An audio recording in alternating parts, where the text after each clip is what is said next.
இது மகிமை நேரம். இயேசு கிறிஸ்துவின் இனிதான நாமத்தினாலே மகிமை டிவி நேயர்களுக்கு என் அன்பின் வாழ்த்துக்களை தெரிவித்துக் கொள்கிறேன். என்றும் கர்த்தருக்குள் இளமையாக இருப்பது எப்படி அப்படின்னு சொல்லிட்டு நம்ம தியானித்து கொண்டு வருகிறோம். யூத்ஸ் அப்படிங்கிற வேர்டை வச்சு ஒவ்வொரு நாளும் ஒவ்வொரு எழுத்தை குறித்து நம்ம அதோட எக்ஸ்பென்ஷனை பார்த்து நம்ம தியானித்து கொண்டு வருகிறோம்.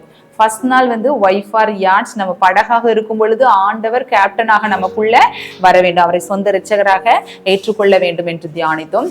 இரண்டாவது obey for God's words and rules, அவருடைய கற்பனைகளுக்கும் கட்டளைகளுக்கும் வசனத்திற்கும் கீழ்ப்படிந்து நாம் நடக்க வேண்டும் என்று தியானித்தோம். மூன்றாவது letter useful to others others, நம்மை சுற்றி இருக்கிற ஜனங்கள், தேவையோடு இருக்கிற ஜனங்களுக்கு பொருளுதவிகளை செய்ய வேண்டும், அவர்கள் பிரச்சனையில இருக்கும் பொழுது அவர்களுக்காக ஜெபிக்கிறவர்களாக இருக்க வேண்டும் என்று தியானித்தோம்.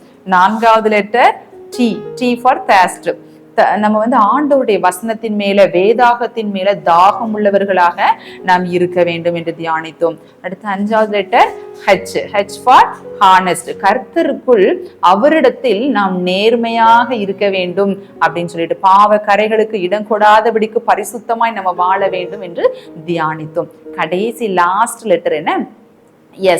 எஸ் ஃபார், இதுல நம்ம 3 பார்க்க போறோம். First, submit yourself to God, நம்ம வாழ்க்கையை ஆண்டவருக்கென்று அர்ப்பணிக்க வேண்டும். சரியா? முதலாவது, சரியா, நம்முடைய வாழ்வை ஏசப்பா நீங்க எனக்கு தந்த வாழ்க்கையை நான் உமக்கே அர்ப்பணிக்கிறேன் ஏசப்பா அப்படின்னு சொல்லிட்டு நம் வாழ்வை ஆண்டவருக்கு என்று அர்ப்பணிக்க வேண்டும். என்னுடைய பலன், என்னுடைய திறமைகள் எல்லாவற்றையும் நான் உமக்கு அர்ப்பணம் செய்கிறேன் சுவாமி அப்படின்னு சொல்லிட்டு அவருடைய பாதத்துல நாம் அர்ப்பணிக்கிறவர்களாக நாம் இருக்க வேண்டும். இரண்டாவதாக S for share God's testimony, சரியா, அவர் நம்முடைய வாழ்வில் செய்த அற்புதங்களையும் அதிசயங்களையும் நம்மை சுற்றி இருக்கிறவர்களுக்கு பகிரணும். சரியா? எனக்கு என்னுடைய வாழ்க்கையில இவ்வளோ பெரிய அற்புதம் செஞ்சிருக்கிறாரு, எனக்கு நான் இவ்வளோ ஒரு பெரிய பிரச்சனையில இருக்கும் பொழுது என்னை ரொம்ப பெர்ஃபெக்டா அதுல இருந்து வெளியில கொண்டு வந்தாரு அப்படின்னு சொல்லிட்டு ஆண்டவர் செய்த சின்ன சின்ன அற்புதங்களை கூட, பெரிய பெரிய அற்புதங்களை கூட, எல்லா அற்புதம் சின்னது பெருசுன்னு இல்லைன்னா எந்த அற்புதம் செஞ்சிருந்தாலும் அதை ஆண்டவருடைய நாமம் மகிமைப்படும் விதமாக அதை மற்றவர்களுக்கு அந்த டெஸ்டிமனி நம்ம சொல்லுகிறவர்களாக நாம் இருக்க வேண்டும். அடுத்தது என்ன அப்படின்னா share God's spread God's love with a smile. சரியா?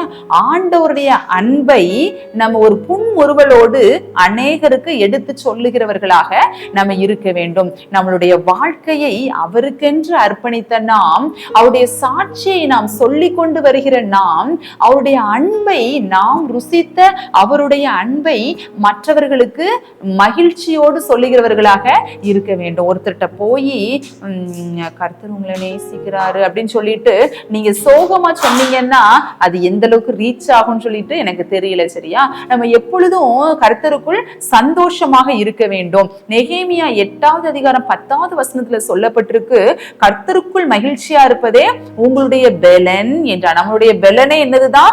ஆண்டவருக்குள்ள மகிழ்ச்சியா இருக்கிறது தான். அப்போ நம்ம ஆண்டவருடைய அன்பை மற்றவங்களுக்கு எடுத்து சொல்லும் போதும் அதே மகிழ்ச்சியோடு, புன்முறுவலோடு, உள்ளத்தின் ஆழத்திலிருந்து அந்த சந்தோஷத்தோடு அவங்களுக்கு என்ன சொல்லணும்? ஆண்டவர் நல்லவர், அவரை ருசிச்சு பாருங்கள் அப்படின்னு சொல்லிட்டு நம்ம சொல்லுகிறவர்களாக இருக்க வேண்டும். நான் ஒரு சாரி தான் நான் எடுத்திருக்கிறேன் அப்படின்னா அந்த சாரி ரொம்ப சீப்பான ரேட்டுக்கு ரொம்ப நல்ல ஒர்த்தா நல்ல அழகா கிடைச்சது அப்படின்னா நான் என் கூட இருக்கிறவங்க கிட்டலாம், என் கூட ஒர்க் பண்றவங்க கிட்டலாம் சொல்வேன்ல, இந்த கடையில எடுத்து எவ்வளவு சாஃப்டா இருக்குது பாருங்க, ஆனா ரேட்டு கம்மி தான் அப்படின்னு சொல்லிட்டு நான் சொல்வேன்ல.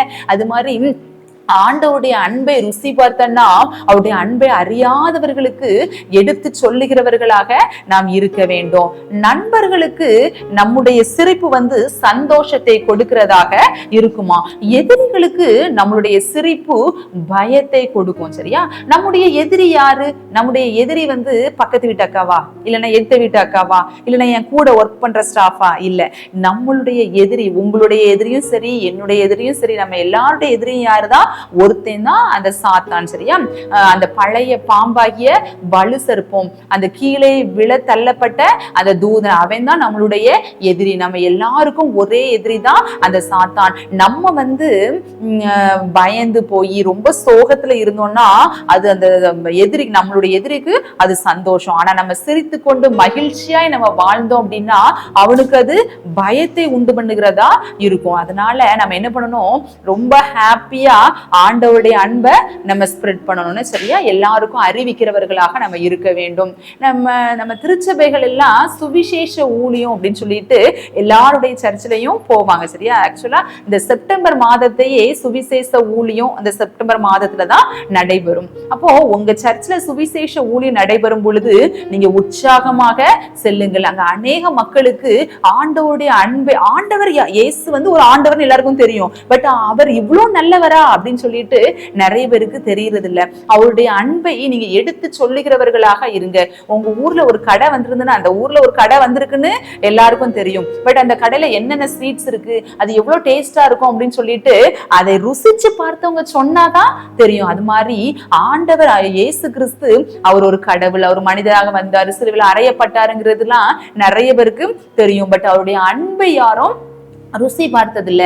அப்ப அவருடைய அன்பை ருசி பார்த்தன்னா அது அவங்களுக்கு சொல்லணும், அவர் எவ்வளவு நல்லவர் தெரியுமா, நான் இப்படி ஒரு பிரச்சனையில இருக்கும்போது என்னை லெகவாய் மீட்டு கொண்டார், நம்ம பாவத்திற்காக தான் அவர் அடிக்கப்பட்டார், நம்ம பாவியா இருந்த போதிலும் கூட அவர் நம்மை அழைக்கிறார், நம்மளை வெறுக்க மாட்டார், வெறுத்து ஒதுக்க மாட்டார், பாவத்திலிருந்து விடுதலை தர வல்லவரா இருக்கிறார்னு சொல்லிட்டு அவருடைய அன்பை நம்ம எடுத்து சொல்லுகிறவர்களாக இருக்க வேண்டும். சந்தோஷத்தோடு நம்ம ஒரு புன்முறுவலோடு அவர்களிடத்தை நம்ம சொல்லுகிறவர்களாக இருக்க வேண்டும். உங்க சர்ச்ல சுவிசேஷம் ஊழியம் போனாங்க அப்படின்னா கண்டிப்பா நீங்க என்ன பண்ணுங்க, போங்க. சரியா?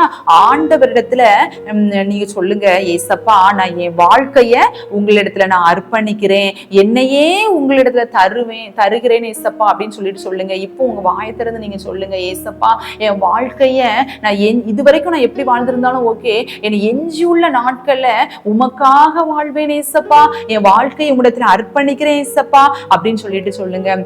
ஏசப்பா நீங்க எனக்கு செய்த ஒவ்வொரு அற்புதங்களையும் ஒவ்வொரு அதிசயங்களையும் நான் மற்றவங்களுக்கு நான் எடுத்து சொல்வேன்னு நீங்க சொல்லுங்க.